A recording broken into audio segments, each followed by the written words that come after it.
Hello दोस्तों, स्वागत है मेरे शिव पुराण चैनल में। आज हम पढ़ेंगे अध्याय नंबर 5, जिसमें हम पढ़ेंगे शिव पुराण के श्रवण की विधि तथा श्रेताओं के पालन करने योग्य नियमों का वर्णन। तो हेलो दोस्तों, आज हम पढ़ेंगे अध्याय नंबर 5। आज हम बताएंगे शिव पुराण के श्रवण की विधि और श्रोताओं के पालन करने योग्य एक नियम का वर्णन। तो शौनक जी कहते हैं, महाप्रज्ञ व्यास शिष्य सूत जी, आपको नमस्कार। आप धन्य हैं, शिव भक्तों में श्रेष्ठ हैं। आपके महान गुण वर्ण करने योग्य हैं। अब आप कल्याण में शिव पुराण के श्रवण की विधि बतलाइए, जिससे सभी श्रोताओं को संपूर्ण उत्तम फल की प्राप्ति हो सके। सूत जी ने कहा, मुने शौनक, अब मैं तुम्हें संपूर्ण फल की प्राप्ति के लिए शिव पुराण के श्रवण की विधि बता रहा हूँ। पहले किसी ज्योतिष को बुलाकर दान मन से संतुष्ट करके सहयोगी लोगों को साथ बैठकर किसी बिना विधायक के कथा की समाप्ति होने के बावजूद होने के उद्देश्य शुद्ध महत्वपूर्ण का अनुसंधान कराएं और प्रतिदिन पूर्व देश देश में स्थान पर यह संदेश भेजें कि हमारे यहाँ शिव पुराण की कथा होने वाली है। अपने कल्याण की इच्छा रखने वाले लोगों को सुनने के लिए अवश्य पर धारना चाहिए। कुछ लोग भगवान श्री हरि की कथा से बहुत दूर पड़ गए हैं। कितने ही स्त्री शूद्र और आदि भगवान के शंकर की कथा कीर्तन से वंचित रहते हैं।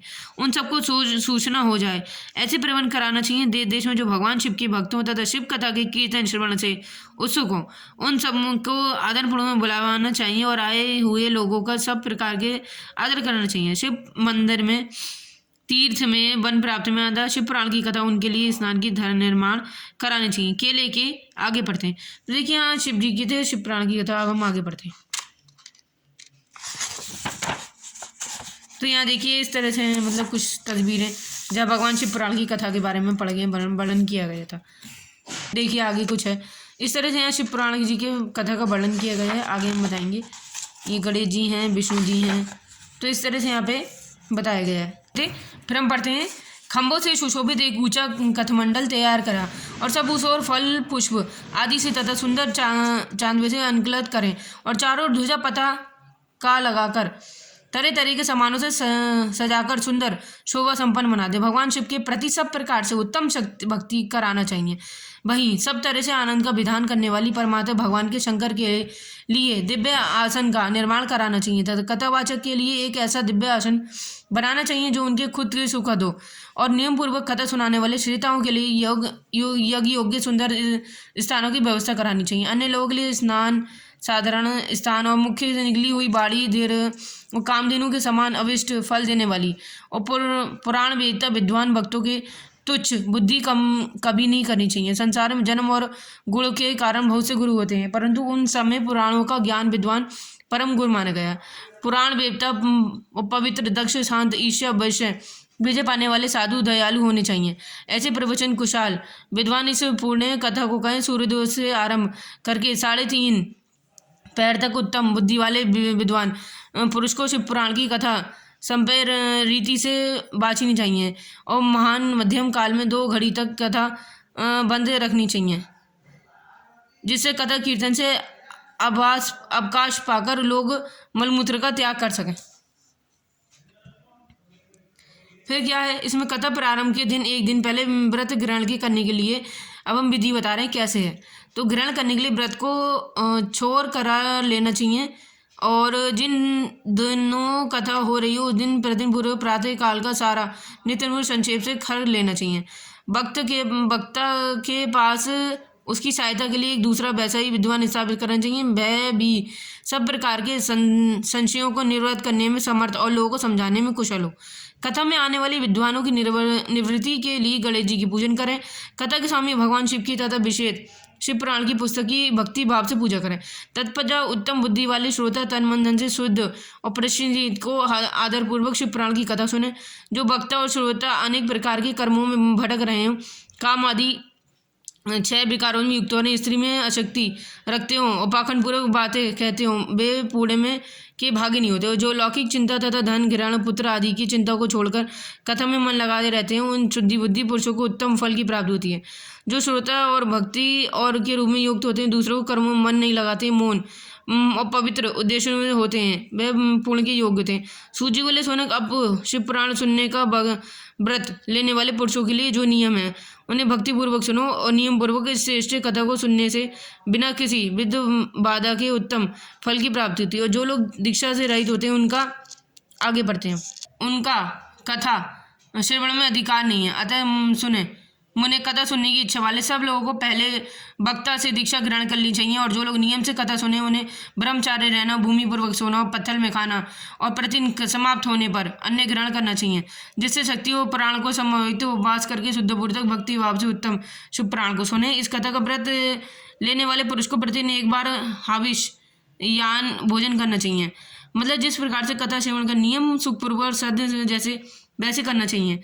मतलब अन्न, दाल, जल, अन्य से मसूर भक्ति पूर्वक और बासी अन्न को खाकर कथाव्रत पुरुष कभी कथा को ना सुने। जिससे कथा का व्रत रख लें और वह पुरुष प्याज, लहसुन, हींग आदि मादक वस्तु, अमिष कही जाने वाली वस्तुओं को त्याग दें।